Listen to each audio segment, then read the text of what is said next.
I would want to begin by making what to my mind is a critical distinction, and that is Ibram X. Kendi as an administrator or executive director of the so-called Anti-Racism Center, and Ibram X. Kendi as a scholar, as an academic. It happens that that distinction works neatly because Kendi holds two positions. He's the Andrew Mellon Professor of the Humanities in Boston University, so he holds an academic position, and he's the director of the so-called Anti-Racism Center, so he's also a head administrator. Right now, all of the attention has been focused on the second of his so-called, if you want to call it, second of his identities, namely as the executive director. And the claim has been made that he's, at the very least, he's culpable for gross mismanagement of the monies that were donated to the center. The estimates I've read, most recent estimates, run between 40-something and 50-something $million. They still maintain an endowment, that center, of about 17 million, which means roughly maybe approximately 25 to 30 million are MIA, missing in action, or in this case, missing in inaction, because there doesn't seem to have been any substantive result from this investment. Having made that distinction, the first thing to say on the question of his management is he was allowed a huge amount of leeway. All the money, it seems, was concentrated in his hands. There was no audits done. Typically, if you control a center and you're based on donations, you have to fill out a mountain of papers every year accounting for where the money went, what did you accomplish, what did you achieve, what are your plans. It's not easy to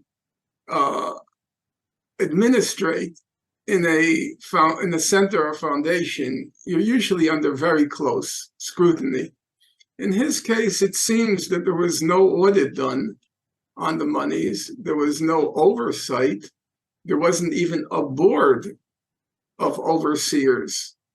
Everything was concentrated in his hands.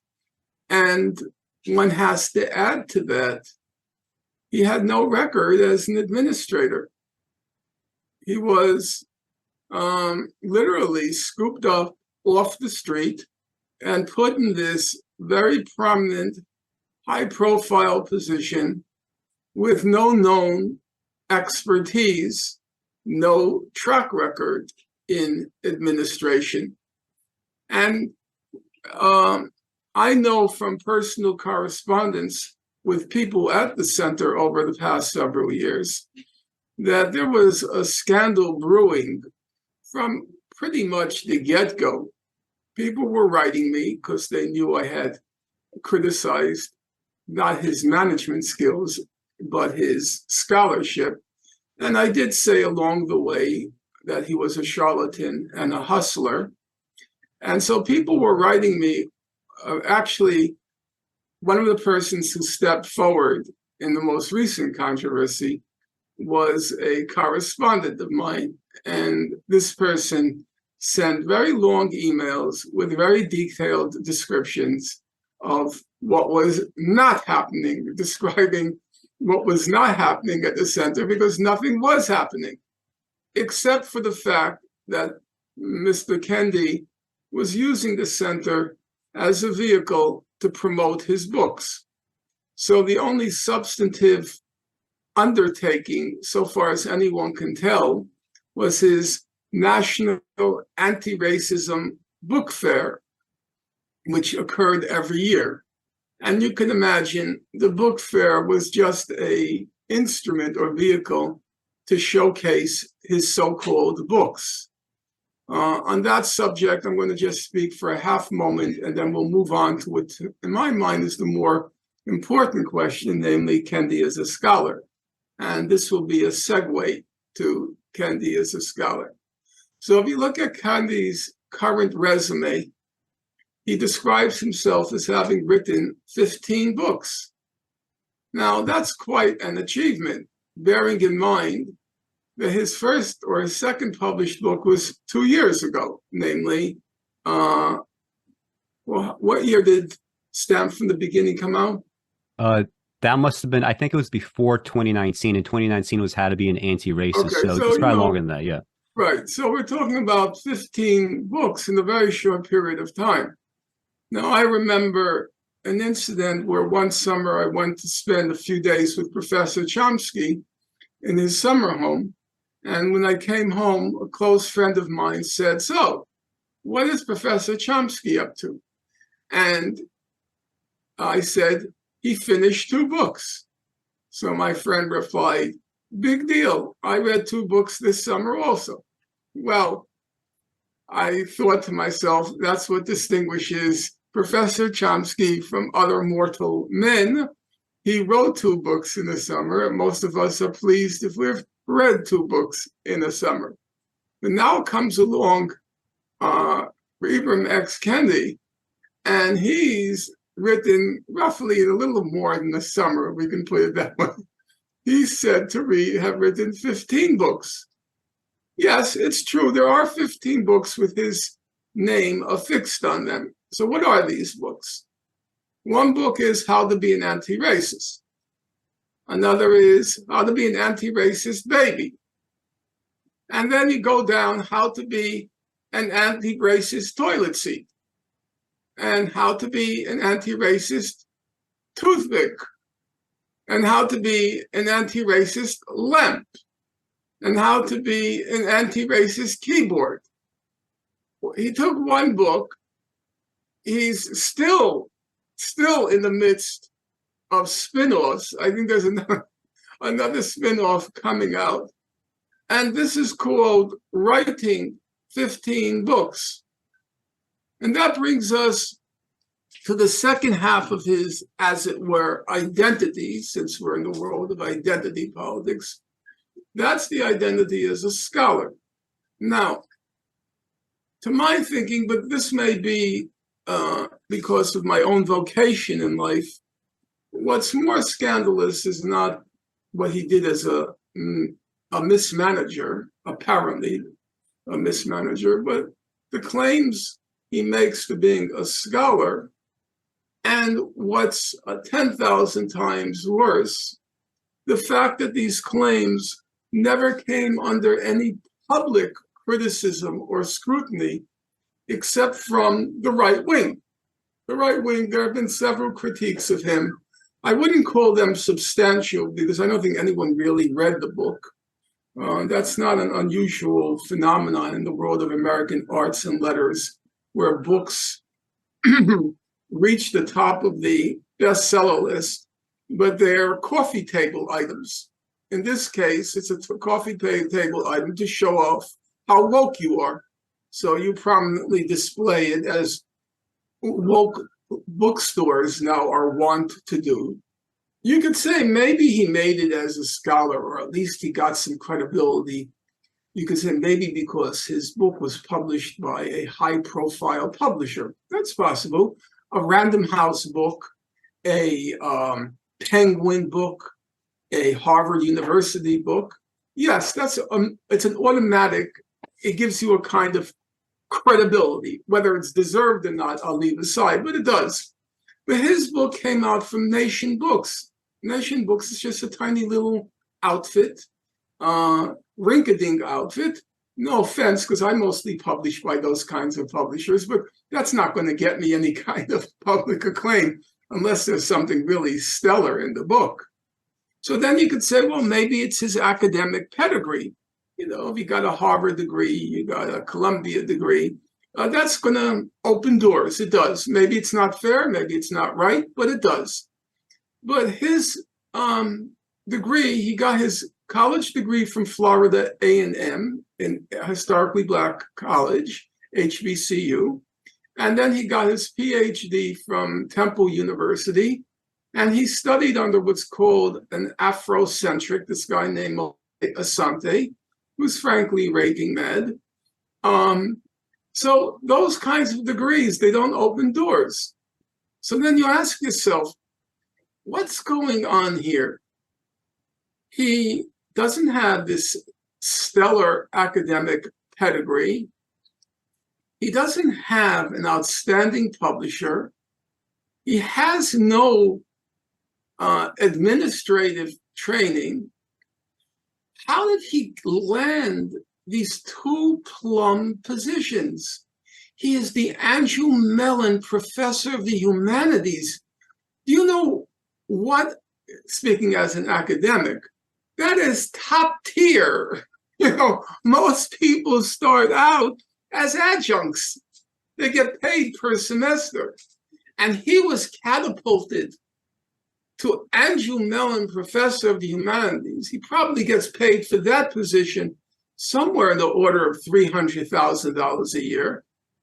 Then he gets the directorship of the Antiracism Center, for which I know because it's public knowledge. He gets paid $480,000 a year for somebody with no record. Now, it's true, he won the National Book Award, and he was the youngest recipient ever of the National Book Award. And then that brings us to the question, how did that come to pass? What is in this amazing book, stamped from the beginning? What is in it that should have resulted in such fantastical? Listen, I'm an academic. Believe me,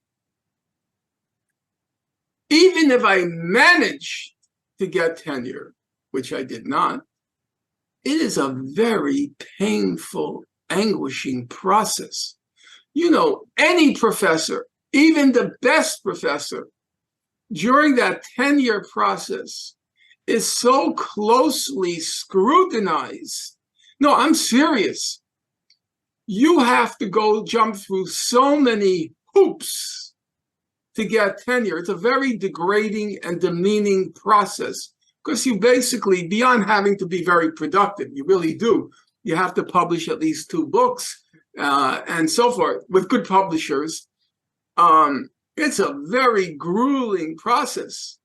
Jumping through those hoops, I didn't manage. No tenure process, nothing. He's catapulted to the highest position, the Andrew Mellon Professor of the Humanities.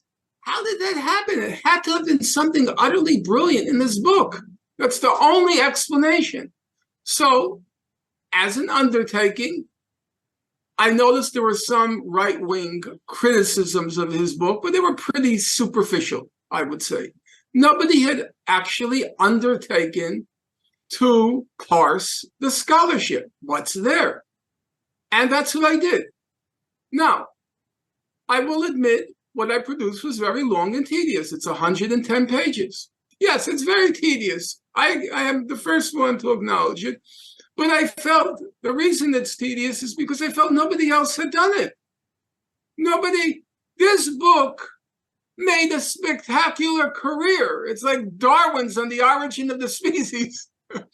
So what's in it? And it was quite a revelation to discover that there was nothing in it. It was just name calling.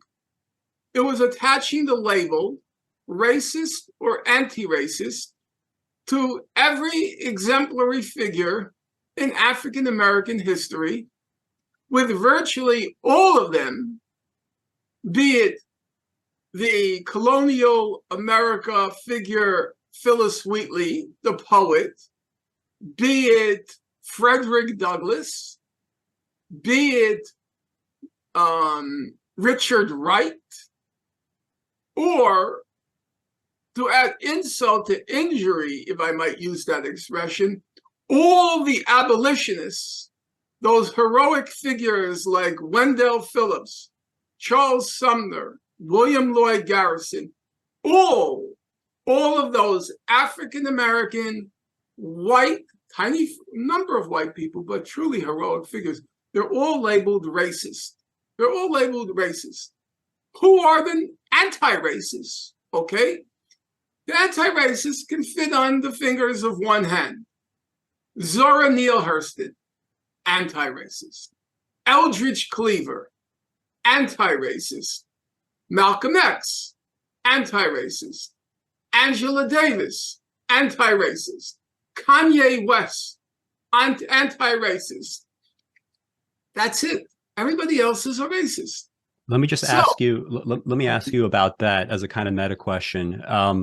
Do you think there's any kind of value in a book that goes back through history and tries to extract every more or less example that one can find going back like thousands of years of racist thought? Because to me, I've always just been under the assumption, for instance, that if you go back to, pretty much any thinker, other than modern day people, you're going to find racist material simply because that's just how everybody thought. I don't think that's exactly true, because there are many examples of people who actually didn't think that way. So you take the case of the time of the discovery. There were always critics of slavery around who knew it was wrong.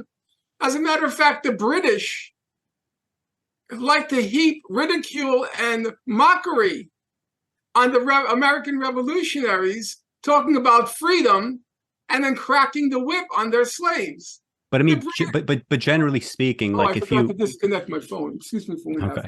Forgot to disconnect the phone. Okay, go ahead.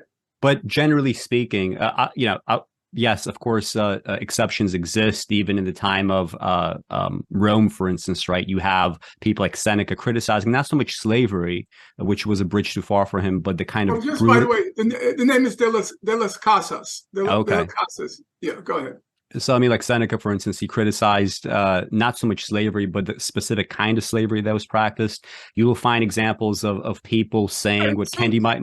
Let me just finish, like saying like anti-racist things. But at the same time, if you put all the famous people right in history and you put their names in a hat, most likely, if you pull some name out, you will find, if not a controlling factor for their lives, at least a stray comment or something that would indicate, this person probably had racist thoughts. Look, we're all, as Cornel West likes to say, Dr. West likes to say, we're all come on out of our mother's wombs, cracked vessels. So there are always going to be imperfections.